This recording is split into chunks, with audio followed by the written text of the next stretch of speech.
उजनी धरणाचे पाणी कमालीचे प्रदूषित झाल्याचे जलतज्ञ म्हणत असले तरी उजनीचे पाणी पूर्णपणे सुरक्षित आहे। NABL मान्यताप्राप्त प्रयोगशाळेच्या अहवालातून हे पाणी पिण्यालायक असल्याचे स्पष्ट होत असल्याचा दावा पालिकेच्या सार्वजनिक आरोग्य अभियंता विभागाचे कार्यकारी अभियंता व्यंकटेश चौबे यांनी केला आहे। उजनीच्या पाण्याने कॅन्सर सारखे आजार होत असल्याचा अहवाल एका संघटनेने महापौर विनायक कोंड्याल यांना दिला होता।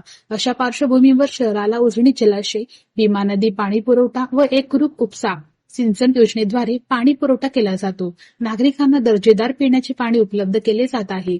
पाकणीमधील जलशुद्धीकरण केंद्रातून अत्याधुनिक पद्धतीने पाणी शुद्ध केले जाते, असे सार्वजनिक आरोग्य विभागाने स्पष्ट केले आहे।